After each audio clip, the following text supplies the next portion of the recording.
All right, let me try and explain this to you as it was explained to me a lot of years ago now.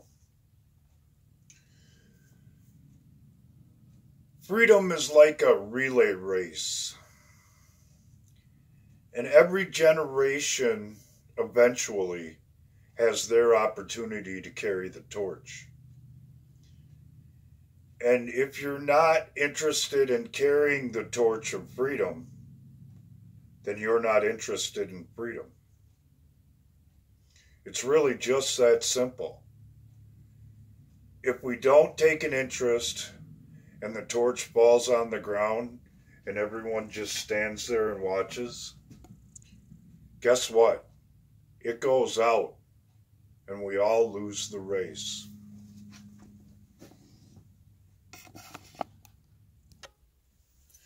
He also went on to say that it would be my generation that would have to carry the torch one day. And that's why they called us Generation X. Because those who run the show have no idea, even to this day, what way we're going to go. Of course, I had no idea what the hell he was talking about. I was just some dumb kid in the military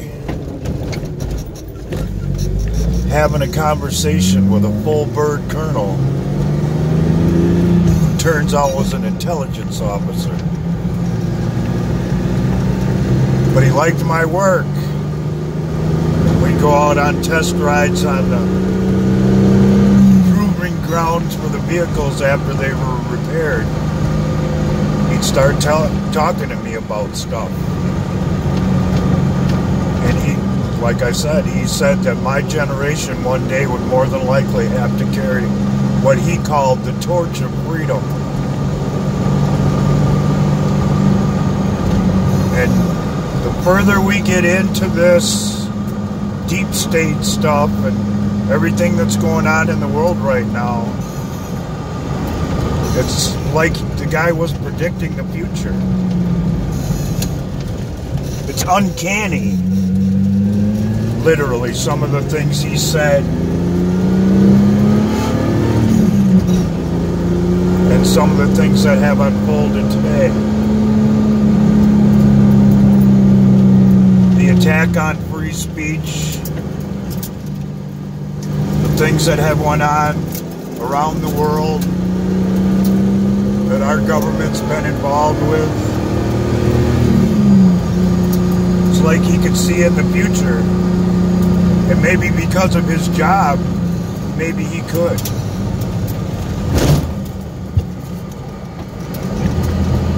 But he also went on to say that it wouldn't be a conventional war.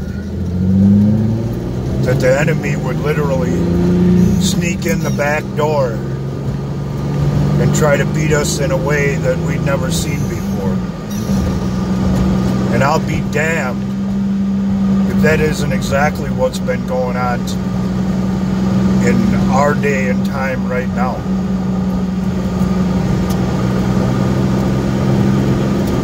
Yet most people would follow somebody else's narrative. There are no greater lies, or we do ourselves no bigger of a disservice,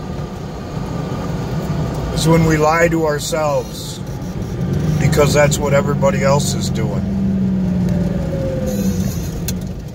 It's a damn shame that people are like that. That they're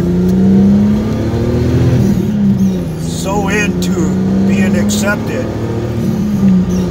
that they'll ignore the obvious and lie to themselves just so they can be like everyone else.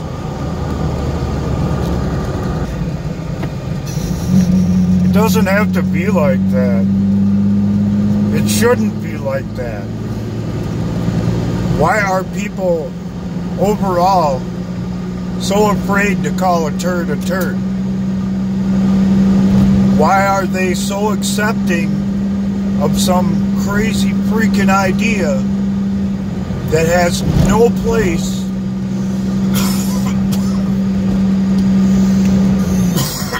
excuse me, in our lives, in our government, or in our philosophies?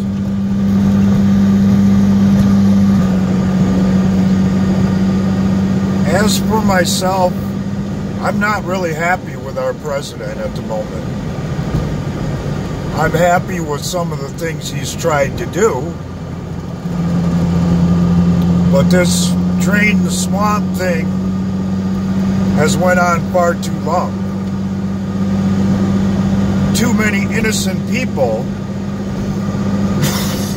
have suffered and died on the in-between, waiting for events to unfold.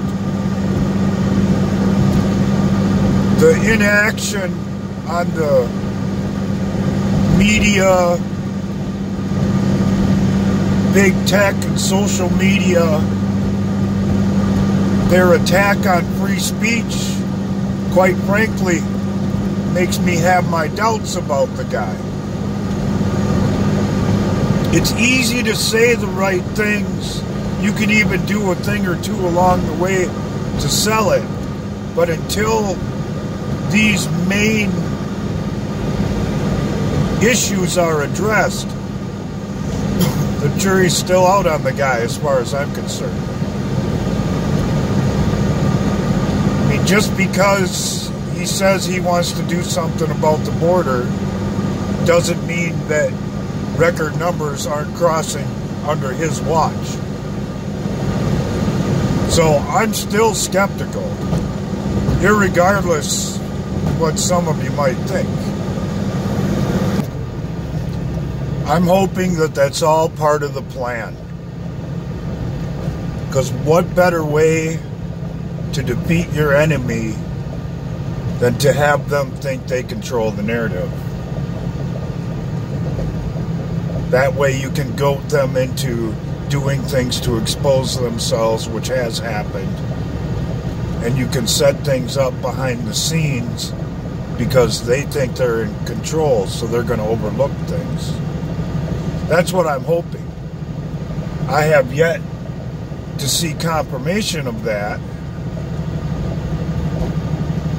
but I've said it in the past. If you give up hope, you might as well quit the race, because it ain't over till it's over. And the flag has definitely not dropped on this relay of freedom. So let me recap this for you. The whole Russia thing was made up by the Obama administration because they knew that they'd committed treason in some of the things that they'd done while he was in office. It goes deeper than that, but that's the initial scab that has to be tore off to expose the whole thing. Hillary couldn't go down because they knew that she'd burn them if they let them get to her. And it's all a tight-knit organization. Basically, it's set up like the mob. That's where Mueller's connection to Whitey Bulger comes in. They modeled the way they're running all of this on the way that the mob operates. And in order to be one of the main guys, or a good fellow in the mob, I suppose, as they say, you got to kill somebody to do it. Then they got you then. You're one of them, because you don't want your secret to ever be exposed. And everybody around you has done the same thing. And therefore, that promotes loyalty. Misguided loyalty in this case, but that's how they run it. That's why they cooked up all this shit so that it wouldn't get exposed. And it's right on the edge of all coming out. The closer we get to find out that the special counsel and the Russia thing was all a ruse and a setup, the closer they are to being exposed completely. And it's up to us, the American people at this point, to push the narrative. A little truth is not enough. We need to keep demanding more in a loud way. Because if we're willing to accept a few breadcrumbs, that's all they'll give us. But in a society that's supposed to be governed by the people, for the people, if we demand the truth, eventually we'll get it. So if you enjoy being lied to about our origins, about the technologies that are available right now that we don't know about because of the way things are, just sit there and do nothing. Don't say anything. Don't take a chance. Because they will be more than happy to keep it from us. They have a contingency plan all set up for that. That's why they call it partial disclosure.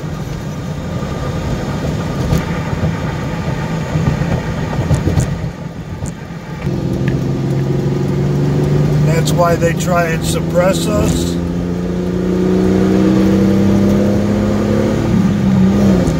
That's why they try and control our speech. That's why they try and are, at this point in time, controlling the narrative.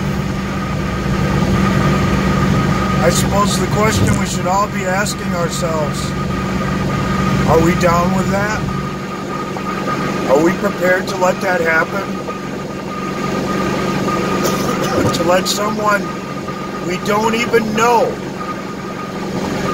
control our lives, our thoughts, our speech, and in doing so, take us out of what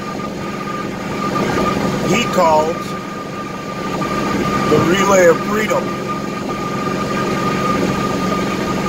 I, for one, am not prepared to let that happen. Even though it gets discouraging and difficult when people don't get to hear my message or participate in my ideas, there ain't no quitting. There ain't no giving up. Because this race ain't over yet. The finish line might be just around the corner, but the outcome is completely up to us.